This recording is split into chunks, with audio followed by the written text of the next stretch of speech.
Mark's very gracious and kind remarks, and for your love and for your support for all these years. After serving 8 years as Minnesota's governor, I was very much looking forward to life with Mary and our 2 daughters in the Midwestern home that we love. But with Mary's encouragement and wise counsel, we came to a different conclusion. And that's what brings me here today with this announcement. I'm Tim Pawlenty, and I'm running for President of the United States.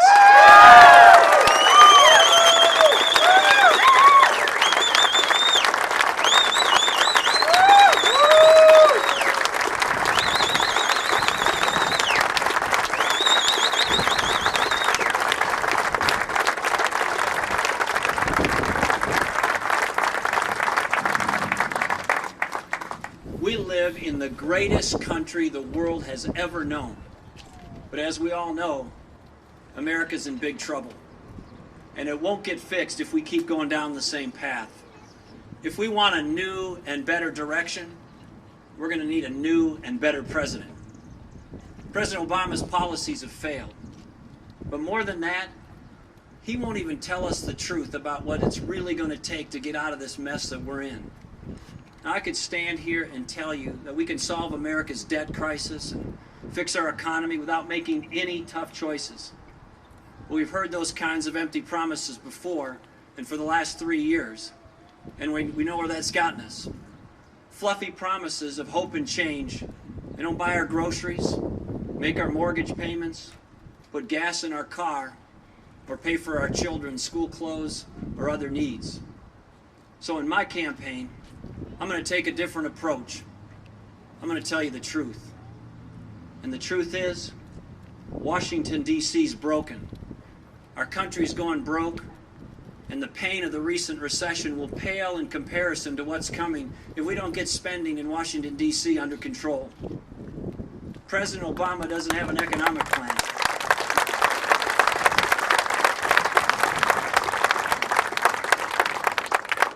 President Obama doesn't have an economic plan. He just has a campaign plan. And the United States of America deserves much, much better. President Obama promised that spending $800 billion on a pork-filled stimulus bill would keep unemployment under 8%. He promised that bailouts for well-connected businesses were a good deal for the country. He promised that a federal takeover of health care would keep costs under control. And as hard as it is to believe, he even promised that he would cut the deficit in half during his first term as president. But the truth is, since President Obama took office, the massive numbers of spending decisions that he's made, the debt has gone through the roof, Americans can't find jobs, and we're $4 trillion deeper in debt. And his health care plan is an unmitigated disaster for our country.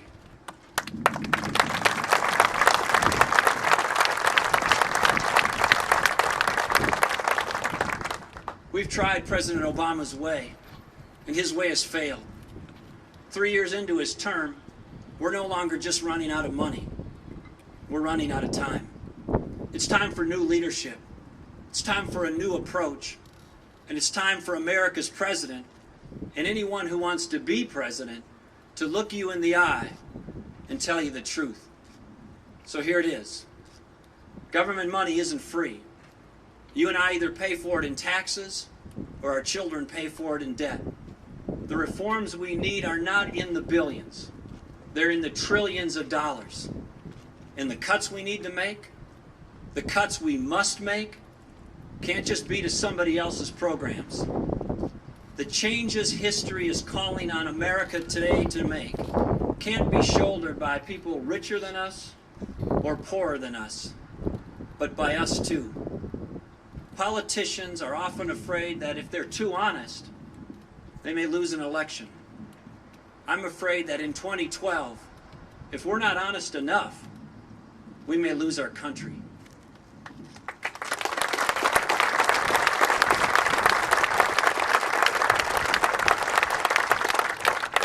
If we want to grow our economy, we need to shrink our government. If we want to create jobs, we need to encourage job creators. If we want our children to be free to pursue their dreams, We can't shackle them with our debts. This is the time for the truth. That's why later this week, I'm going to New York City. And I'm going to tell Wall Street that if I'm elected, the era of bailouts, handouts, carve-outs are over.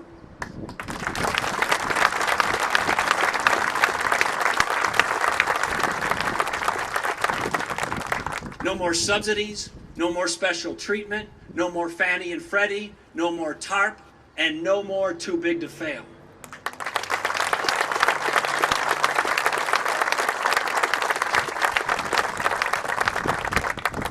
Success in our economy once again must be determined by the ingenuity of competing businesses and the judgment of the marketplace, period. But there's more. Tomorrow I'm also going to Florida to tell both young people and seniors the truth about our entitlement programs. They're on an unsustainable path, and that inaction is no longer an option. Our national debt, combined with Obamacare, have placed Social Security, Medicare, and Medicaid in real peril. I'm going to tell young people the truth that over time, and for them only, we're going to have to gradually raise the Social Security retirement age. And I'm also going to tell the truth to wealthy seniors, that we're going to have to means test Social Security's annual cost of living adjustment. Medicare must also be reformed. We're going to do it with pay for performance incentives that reward good doctors and wise consumers. And we need to block grant Medicaid to the states. Their innovative ideas and approaches closest to the patients are not only going to solve problems, they're going to save money. And this week I'll also be in Washington, D.C.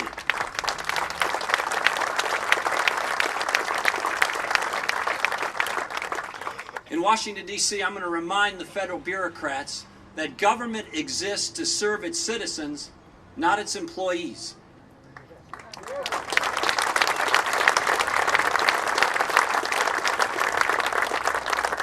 And the truth is, people getting paid by the taxpayers shouldn't get a better deal than the taxpayers themselves.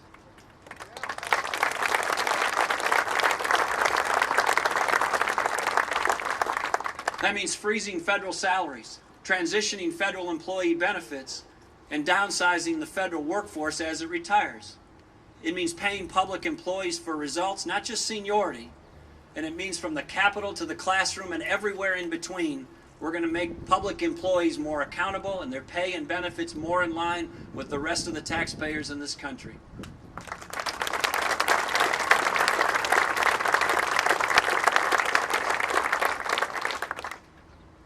And in the private sector, it means no card check, not now and not ever.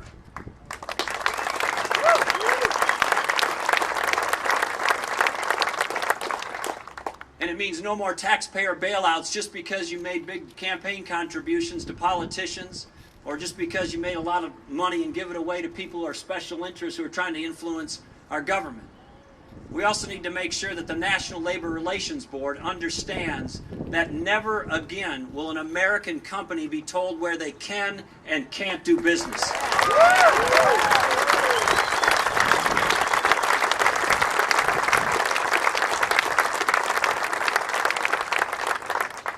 I'm here today to tell Iowans the truth too.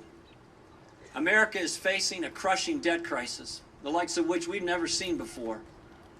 We need to cut spending, and we need to cut it big time. The hard truth is there are no longer any sacred programs.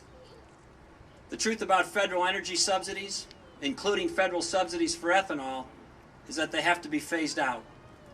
We need to do it gradually, we need to do it fairly, but we need to do it. Now, I'm not some out-of-touch politician from some other part of the country. I served 2 terms as governor as an agricultural state. I fully understand and respect the critical role farming plays in our economy and our society. I've strongly supported ethanol in various ways over the years, and I still believe in the promise of renewable fuels, both for our economy and for our national security. But even in Minnesota, when we face fiscal challenges, we reduced ethanol subsidies. That's where we are now in Washington, but on a much, much larger scale. It's not only ethanol. We need to change our approach to subsidies in all industries. It can't be done overnight. The industry has made large investments, and it wouldn't be fair to pull the rug out from under them immediately. But we must face the truth that if we want to invite more competition, more investment, and more innovation in the industry, we need to get the government out.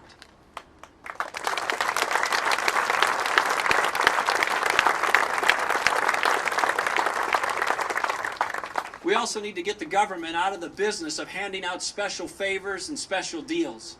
The free market, not freebies from politicians, should decide a company's success. So as part of a larger reform, we need to phase out all subsidies across all sources of energy and all industries, including ethanol. We simply can't afford them anymore. Now, some people are going to be upset about what I'm saying. Conventional wisdom says you can't talk about ethanol in Iowa, or Social Security in Florida, or financial reform on Wall Street. But someone has to say it. Someone has to finally stand up and level with the American people. Someone has to lead. I will.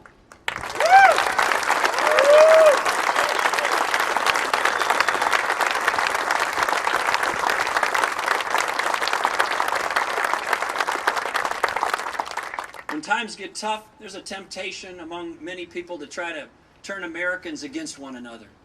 Some try to fan the flames of envy and resentment as a way to deflect attention from their own responsibilities, and we particularly see this from politicians. But that's not good enough anymore. Our problems demand, and our children deserve much more from us this time. No president deserves to win an election by dividing the American people, picking winners and losers, protecting his own party's spending and cutting only the other guy's programs, pitting classes and ethnicities and generations against each other. The truth is, we're all in this together. So we need to work together to get out of this mess. I'll unite our party and I'll unite our nation, because to solve a $14 trillion problem, we're going to need 300 million people.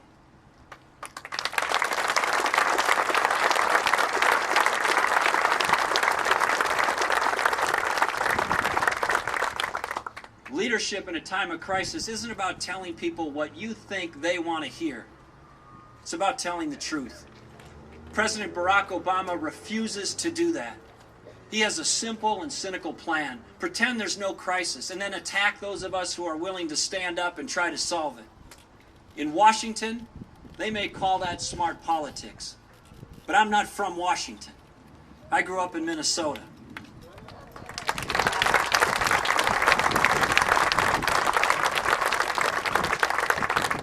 I grew up in the hard-working, blue-collar town of South St. Paul.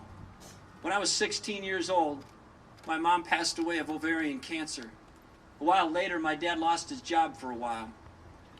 In a situation like that, you see some things, and you learn some things. At a young age, I learned the value of leaning into my faith in God in challenging times and in all times.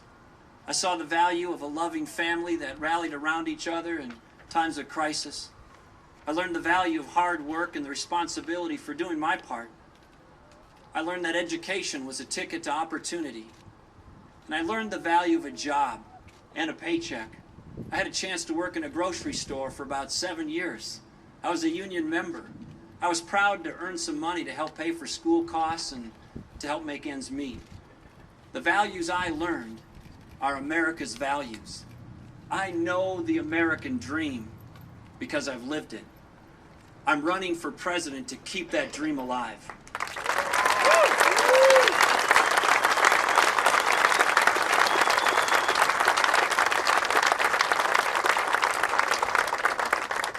The first step toward restoring America's promise is to elect a president who keeps his promises to America. How do I know that conservative values and principles can rescue our economy and reform our government? Because in Minnesota, for the last 8 years, they already have. I love my state, but let's face it, it's one of the most liberal states in the country.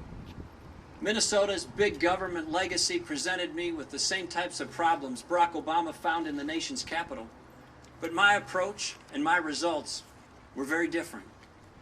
When I became governor, Minnesota's 2-year budget had been increasing for an average of 21% every 2 years for over 40 years. During my 8 years as governor, that changed dramatically. I passed a budget that actually reduced state spending in real terms for the first time in 150 years in my state.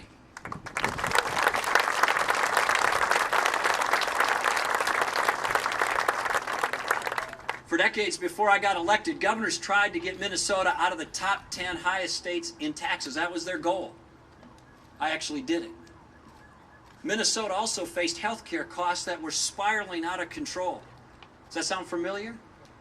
I know how to do health care reform right. I've done it at the state level. No mandates, no takeovers, and it's the opposite of Obamacare.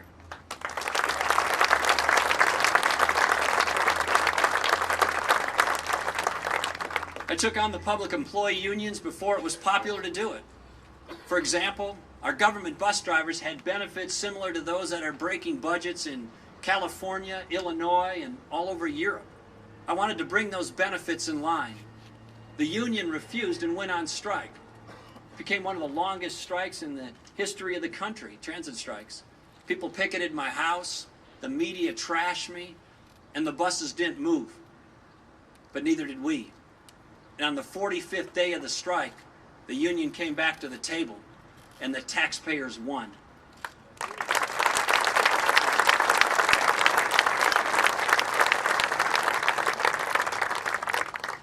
Today, we have a transit system that gives commuters a ride without taking the taxpayers for a ride.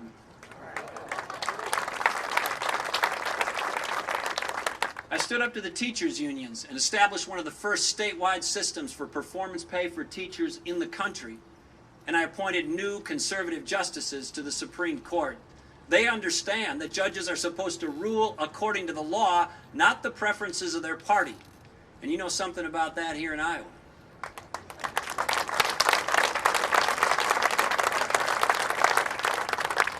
In Minnesota and Washington, the issues were the same.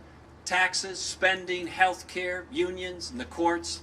But in Washington, Barack Obama has consistently stood for higher taxes, more spending, more government, more powerful special interests, and for less individual freedom.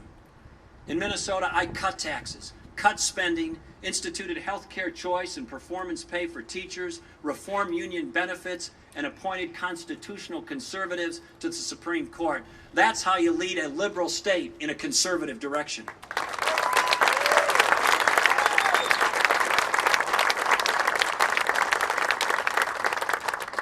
The problems we face as a nation are severe. But if we could move Minnesota in a common sense conservative direction, we can do it anywhere, even in Washington, D.C. But it's not going to be easy. But it's not supposed to be. This is America. We don't do easy. Valley Forge wasn't easy. Normandy wasn't easy. Winning the Cold War wasn't easy. If prosperity were easy, everyone around the world would be prosperous. And if security were easy, everyone around the world would be secure. If freedom were easy, everyone would be free. They're not.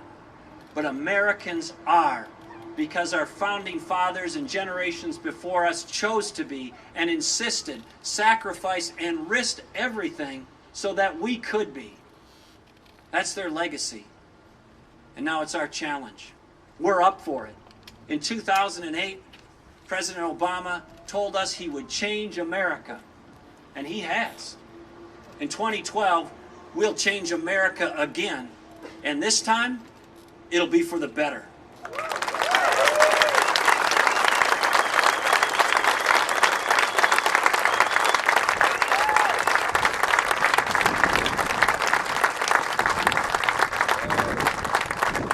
Thank you, God bless you, and God bless the United States of America. Thanks for coming today, I appreciate it.